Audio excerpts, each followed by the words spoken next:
Le garde des Sceaux, ministre de la Justice, a inauguré ce matin la boulangerie du camp pénal. L'ambassadeur de France au Sénégal était de la partie et Mansour Sow. La plaque dévoilée, le camp pénal étrenne sa boulangerie de la réinsertion.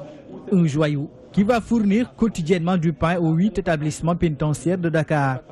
Mais au-delà, sa construction et sa dénomination participent à une volonté de réinsertion du détenu, une fois élargie des liens de la détention. La réinsertion après la répression, qui est la privation de la liberté, prépare à la dignité. Vous avez vu qu'il était là, sur le message qui est sorti, qui est un message qui s'adresse à ce qui se passe, donc à la vie, à tout ce qui se passe, qui passe devant cette prison, privés de liberté, mais ayant leur dignité. Ce qui veut dire que la dignité doit être quelque chose à préserver en prison. Il y a des éléments de préservation de cette dignité. C'est de permettre aux détenus d'avoir des activités. Cette boulangerie, dite de la réinsertion, a été portée sur les fonds baptismaux grâce à un partenariat tripartite. Gouvernement du Sénégal, coopération française et la Fondation Osiwa. L'État du Sénégal a construit et équipé en partie cette unité de production. La coopération française et la Fondation Osiwa ont financé l'autre partie en équipement. La coopération française et Osiwa ont offert de vous accompagner, convaincus de sa pertinence et de son impact certain sur la qualité de la détention et dans la préparation à la réinsertion. C'est le lieu pour moi de souligner l'immense contribution de la coopération française dans la réalisation de ce projet. Ce projet s'inscrit dans le cadre d'un projet plus large, le MOJUSEN, pour la modernisation de la justice sénégalaise. Un projet de 800 000 euros. Je crois que ça doit faire quelque chose comme 501 millions de francs CFA. Concerne la formation de magistrats, le soutien à la justice de proximité et bien sûr le secteur pénitentiaire. Cette coopération franco-sénégalaise en matière de justice est très ancienne. Elle est vivante, elle est fructueuse. Elle s'appuie sur des systèmes juridiques comparables, des juristes qui parlent la même langue, le même droit. 5000 pensionnaires des 8 établissements pénitentiaires de la région de Dakar sont concernés à raison d'un pain par détenu. La boulangerie de la réinsertion va permettre de former les détenus au métier de la boulangerie afin de faciliter leur réinsertion une fois sortis de prison. Déjà, 14 détenus y sont employés. Mansour Sow, le ministre de la Justice, coupe court à la rumeur selon laquelle il y aurait eu d'autres morts lors de la mutinerie de Rebeuss et une éventuelle évasion de détenus ce jour-là. Maître Sidiki Kaba martèle que ce n'est que de l'affabulation. Le garde des Sceaux estime que la personne qui a été citée dans cette affaire, Pape Seck, a été arrêté à Touba avant d'être arrêté à Touba, puis il a disparu 5 jours avant les événements de Rebeuss, suivant les éclairages du ministre de la Justice. Il n'y a pas d'autres morts. Il y a des gens qui ont intérêt à continuellement chauffer les prisons. À quelle fin? Il ne faudrait pas jouer à cela. Il s'agit des personnes qui y sont, il s'agit des dignités humaines. Et on a dit qu'il y a une personne qui a été arrêtée, Pape Seck. Ce jour, il n'y a pas eu le 20 passé, il n'y a pas eu d'évasion. Cette personne a disparu 5 jours plus tard et vous voyez l'efficacité de notre police. 13 millions de personnes, on l'a localisé, on l'a ramené comme Boy Guinée au niveau de sa cellule. Tous ceux qui sont là, à l'appel, répondent. Alors le reste, ce n'est que de la désinformation. Le chapitre politique, plainte de Franck Timis contre l'opposition. La réplique ne s'est pas fait attendre. La coalition Manko Wattu Sénégal a décidé de poursuivre le PDG de Timis Corporation. Toutefois, elle émet des réserves sur la refonte du fichier électoral et le processus électoral. L'opposition accuse le chef de l'État d'avoir violé les textes. Selon elle, il s'est inscrit dans une commission administrative. Aucun parti de l'opposition n'a de siège. Fat Bintou Diagne a assisté à la rencontre. La réponse de l'opposition sur la plainte de Franck Timis ne s'est pas faite attendre. Le mouvement Wattu Sénégal va porter plainte à son tour contre le patron de Timis Corporation. La première concerne la décision que nous avons prise de répondre aux 2 interviews de M. Franck Timis, mais également sur le processus de notre plainte que nous avions déjà annoncée. Cette plainte, c'est de la poussière. Ça, on l'a déjà dit. Ngelaw rek la ñu yàlla mais ngelaw intéressé wuñu li ñu intéressé mooy Sénégal te daal di joxal réew mi mu jaar ci yoon bu ne xel. Selon le numéro 2 du PDS, le chef de l'État a violé les textes en s'inscrivant dans une commission administrative où aucun parti de l'opposition n'a de siège. Nous ne comprenons pas que Macky Sall se soit inscrit à la commission dite administrative. Donc eux-mêmes, après avoir établi les règles, eux-mêmes, ils sont en train de faire autre chose. Nous, notre parti, et aucun parti du Front n'était présent à la commission administrative dans laquelle Macky Sall se serait inscrit. Et sur la marche du 14 octobre, Wattu Sénégal demande au gouvernement de prendre sa responsabilité et d'encadrer la manifestation. Après leurs aînés, les jeunes de la coalition Manko Wattu Sénégal donnent le temps. Ils sonnent la mobilisation en vue de la marche du 14 octobre prochain. Ces jeunes de l'opposition soutiennent qu'ils ne toléreront plus la confiscation des libertés par le régime en place. Ils affirment qu'ils seront de la partie le jour de la manifestation organisée par Manko Wattu Sénégal avec ou sans autorisation. Kodidjaï nous en dit plus. Une rencontre qui a failli se terminer en queue de poisson. À l'origine, un jeune de la société civile n'a pas apprécié la rupture prématurée de cette rencontre.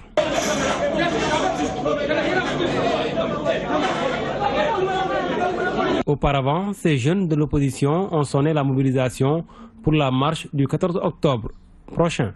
La dynastie Faisal, en complicité avec des grands bandits, des bandits de grand chemin comme Franck Timis, pille sans vergogne nos ressources publiques. C'est la raison pour laquelle la jeunesse du Front pour la défense du Sénégal, Manko Wattu Sénégal, compte jouer pleinement sa partition en répondant massivement à l'appel historique du 14 octobre, le vendredi à venir, qui sera le début du processus qui mettra le dictateur et ses ouailles hors d'état de nuire.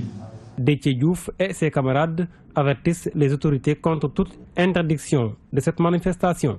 La jeunesse du Front met en garde Macky Sall et son régime contre toute tentative d'interdiction ou de sabotage. Le droit de manifester est inscrit dans la Constitution. Selon ces jeunes, le chef de l'État Macky Sall et son régime ont anéanti les libertés publiques depuis leur accession à la magistrature suprême. Ils lancent un appel pour, disent-ils, sauver la démocratie. Affaire Petrotim, la COJER annonce une plainte contre le leader du grand parti. Plainte pour répondre à celle déposée par Malick Gakou contre leur camarade Ndiaw Fall. Les jeunes républicains entendent se constituer partie civile afin que Malick Gakou apporte les preuves de ce qu'il qualifie de ridicule accusation de 600 milliards que Aliou Sall aurait fait perdre à notre pays. Pape Malick Ndiour est le président du conseil départemental de Guinguinéo. Il réagit au micro de Adja Antedia. Nous faisons plus que soutenir la camarade Ndiaw Fall, car aujourd'hui, nous sommes tous Ndiaw Fall. Et nous assumons ces propos. C'est enfin pour cette raison que ce rassemblement politique s'inscrit dans le cadre de la manifestation de notre soutien total et sans équivoque au camarade Ndiaw Fall et à ses propos récents. En même temps qu'il constitue le premier jalon de notre plan d'action. Nous nous excusons pour cet élément. Ressources gazières et pétrolières au Sénégal, un débat qui tient en haleine depuis quelque temps la population. Si certains approuvent l'intérêt de soulever un tel débat, d'autres sont convaincus que c'est de la pure diversion. Les leaders politiques, pour leur part, s'en donnent à cœur joie. La bataille de communication semble rude. Le sujet est signé Ibrahim Fall. L'affaire Petrotim pollue l'atmosphère depuis quelques semaines. Des accusations de part et d'autre. Intérêt politique ou national, à chacun sa conviction, une situation diversement appréciée par ces Sénégalais. C'est un sujet où il faut rester humble et rester modeste parce que souvent on ne connaît pas le problème. On n'est pas un professionnel, on n'est pas un expert. Sans prendre parti, bon, le Premier ministre a parlé, le propriétaire lui-même a parlé, il a dit qu'Aliou Sall n'est que son employé, hein, ce qui a choqué certains d'ailleurs. Donc je crois que jusqu'à preuve du contraire, on peut faire confiance à cela. Il y a des secteurs un peu spécialisés. Donc il est important que des gens du milieu puissent aussi s'imprégner, n'est-ce pas, en fait, pour défendre un peu les intérêts du Sénégal. Faudrait-il soulever le débat pétrolier au Sénégal? Le problème du pétrole, ce n'est pas un problème simple. Il faut être un expert ou un professionnel pour comprendre les tenants et les aboutissants. Mais au Sénégal, nous avons l'habitude de parler de tout, même des problèmes que l'on ignore. S'il y a du pétrole ou n'importe quel autre bien, n'est-ce pas, qui appartient au Sénégal, il est quand même important que les acteurs de quelque bord qui puissent être, puissent aussi se prononcer. N'est-ce pas? Bon, ça participe un peu de la démocratie. C'est de la pure distraction du tintamarre. Ils sont en train de nous envahir par les propos. C'est de la diversion, c'est tout. Après les sorties fracassantes de l'opposition sénégalaise, Franck Timis a mis sa menace à exécution suite à la plainte déposée ce lundi. Pour défaut de patriotisme, le front du justiciable s'invite dans la lutte. Il décide de porter plainte contre Maître El Hadji Diouf pour défaut de patriotisme. Débat qui ne laisse pas indifférents les Sénégalais. Je vous l'annonçais en début d'édition, lancement ce matin de la deuxième phase du projet d'amélioration de la productivité du riz dans les aménagements hydro-agricoles de la vallée du fleuve Sénégal. Le PAPRI 2 permettra d'améliorer la production et la qualité du riz et rendre le riz local plus compétitif.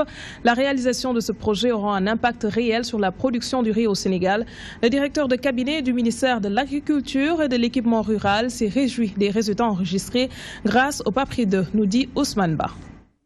Pour la mise en œuvre du projet d'amélioration de la productivité du riz dans les aménagements hydro-agricoles de la vallée du fleuve Sénégal, le ministère de l'Agriculture et de l'Équipement rural à travers la SAED et la ZICA vient d'officialiser le lancement de ce projet. Nous venons de lancer la deuxième phase du projet communément appelé PAPRI, donc la phase 2 de PAPRI, qui fait suite à une première phase qui a réalisé énormément de choses, qui a beaucoup contribué aujourd'hui à ce que nous sommes en train de valoriser en termes de pas de marche vers l'autosuffisance en riz.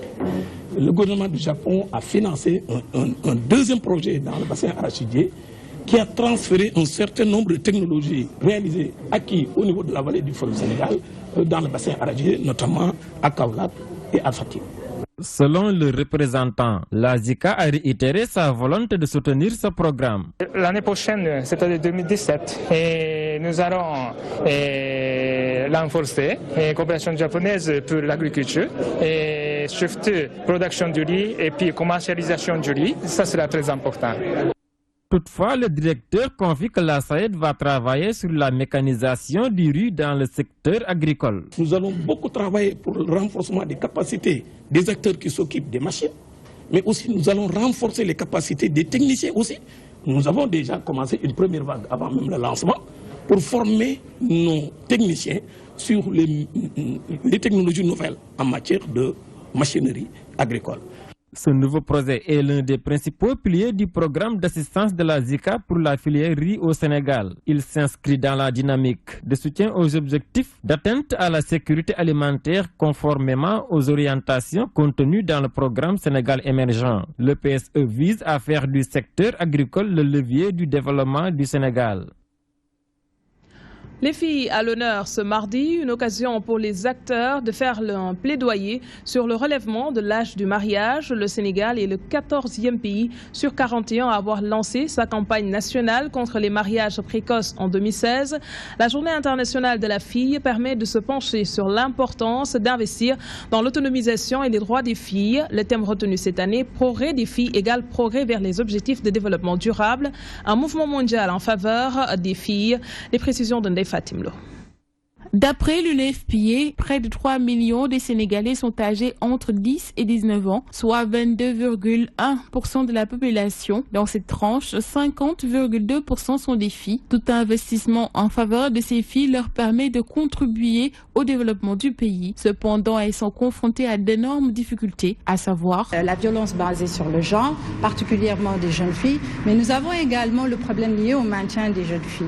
Nous avons plus de filles que de garçons au cycle élémentaire. Lorsque nous venons au cycle secondaire, nous nous rendons compte que la tendance est inversée. Il y a un autre problème également, c'est l'autonomisation des jeunes filles. À tous les niveaux aujourd'hui, en termes de répartition du pouvoir économique, les jeunes filles sont laissées en rade.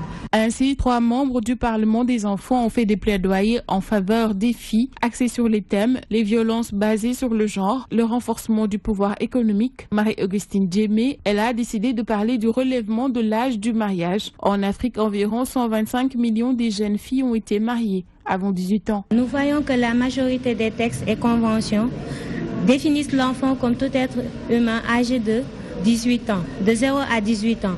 Et nos textes nous disent que la fille peut être mariée à l'âge de 16 ans, ce qui amène une contradiction au niveau des textes et permet l'existence de ce fléau.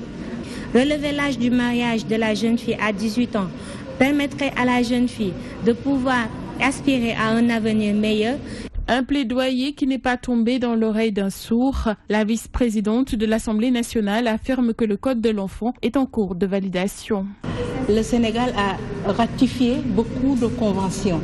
Et donc, il est temps que le Sénégal se dote d'un Code de l'enfant qui pourrait régler toutes ces questions-là. Le code est en cours de validation, nous l'attendons et une fois que ça passe à l'Assemblée, je crois bien que ça va passer avec la majorité absolue. Chaque 11 octobre est célébrée la Journée internationale de la fille afin de promouvoir leurs droits fondamentaux et de mettre en évidence les inégalités de genre entre filles et garçons et de combattre les différentes formes de discrimination et d'abus dont elles souffrent dans le monde. Direction Saint-Louis, 46 nouveaux minibus Tata viennent d'être mis en circulation. Grâce aux études, ce lot vient renforcer les 50 minibus intégrés dans le circuit lors de la première phase. Ces moyens de transport vont créer 200 nouveaux emplois. Le secrétaire général du ministère des Transports terrestres revient ici sur les avantages que vont générer ces nouveaux minibus. Aubin Jules Sagna est au micro de Gambi Diagne. Nous avons aujourd'hui remis un lot de 46 véhicules. Ici pour la commune de Saint-Louis. Je voudrais rappeler que c'est une deuxième phase, parce que dans une première phase, nous avons remis déjà 50 véhicules qui aujourd'hui sont en circulation. Ces 46 véhicules viennent renforcer les 5 lignes qui existent actuellement à Saint-Louis. Mais aussi, ils permettent de créer 2 nouvelles lignes qui vont desservir les quartiers à partir du centre, qui vont desservir les quartiers de Pikine, de Ngalel et de Cité-Niakh. Et une deuxième ligne qui va aller sur Médina Course. C'est dire donc que ce que le chef de l'État appelle de tous ses vœux, le programme qu'il a décidé de mettre en place et que l'État finance, ce programme de renouvellement du parc de transport urbain et interurbain est véritablement en œuvre dans la commune de Saint-Louis. Intéressons-nous à présent à la célébration ce mardi du 10e jour de l'an musulman. Au Sénégal, il est de coutume de consommer le soir du couscous à base de mil accompagné d'une sauce. Certaines femmes rivalisent d'astuces pour présenter un repas digne de ce nom le soir de la fête. Cependant, beaucoup peinent à préparer le fameux couscous. Certains estiment que ce sont les parents qui ne leur ont pas transmis les rudiments de la bonne cuisine. Reportage Abigail. Le couscous, plat préféré des Sénégalais pour l'Achoura. Pourtant, beaucoup de Dakaroises ne savent pas le préparer. Je ne sais pas comment préparer le couscous. Donc je passe des commandes, puis je prépare moi-même l'assaisonnement et la sauce. Ces dernières indexent les parents qui n'apprennent pas à leurs filles le mode de préparation du couscous. Ce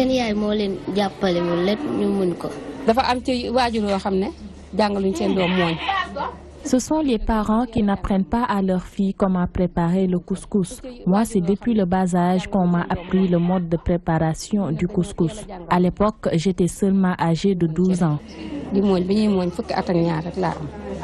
Cette famille est l'exception qui confirme la règle. Ici, la préparation du couscous s'apprend dès le bas âge. Je sais préparer le couscous et mes filles également savent le préparer. Hier, à pareille heure, on s'activait dans la confection du couscous.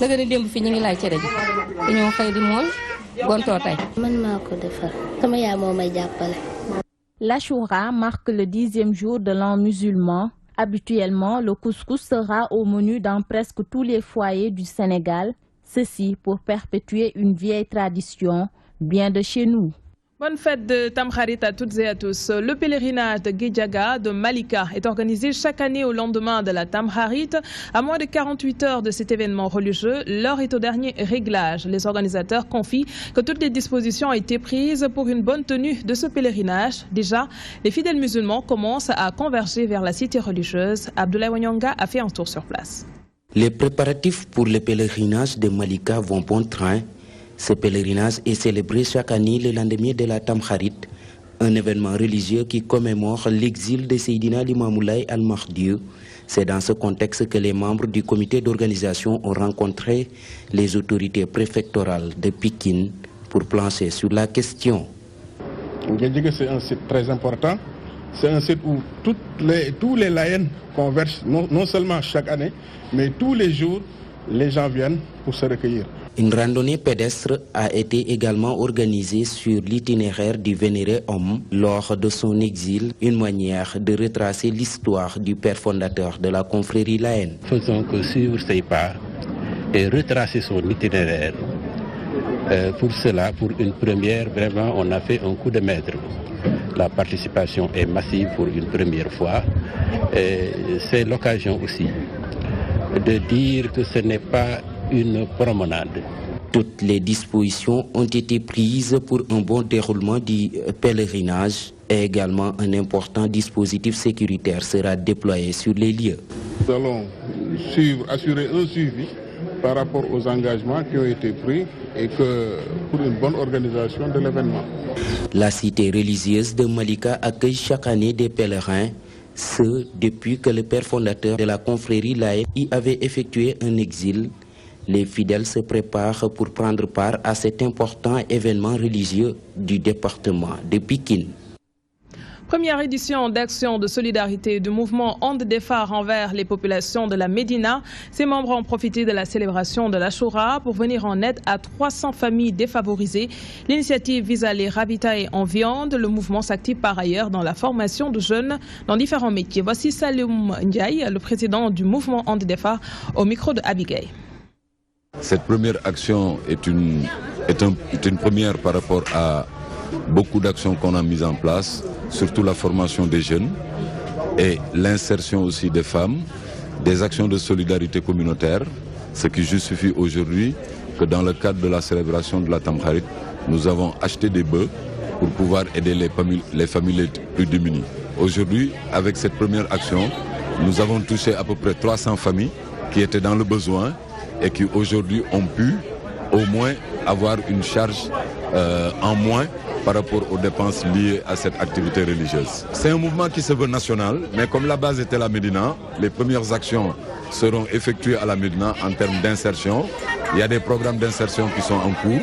D'ici décembre, il y aura au moins 50 jeunes qui seront formés sur les métiers de la réparation de téléphonie mobile, sur les métiers de la blanchisserie et sur la restauration rapide. Et c'est la fin de ce journal. Merci de l'avoir suivi. 20h30, vous aurez BBC Info. Passez d'excellents moments en compagnie de nos programmes et bonne fête à toutes et à tous.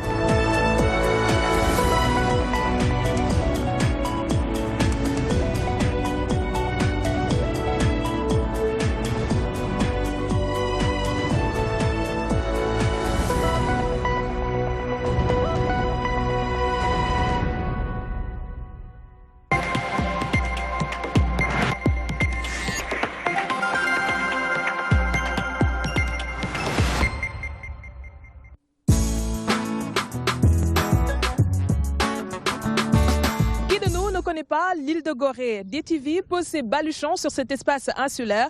Nous allons faire découvrir d'autres facettes de cette île. Ce sera 48 heures non-stop. L'information en temps réel, ce sera ici. Avec DTV, la magie de l'information n'aura pas de secret pour vous.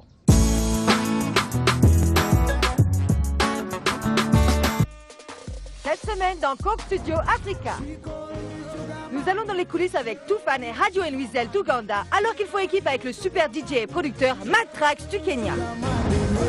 Pato Ranking et Vanessa Mdi font preuve de créativité avec le public du studio. Et Kiss Daniel du Nigeria et Bahati du Kenya créent quelque chose de magique avec un nouvel artiste. Ne manquez pas cet épisode de Coke Studio Africa.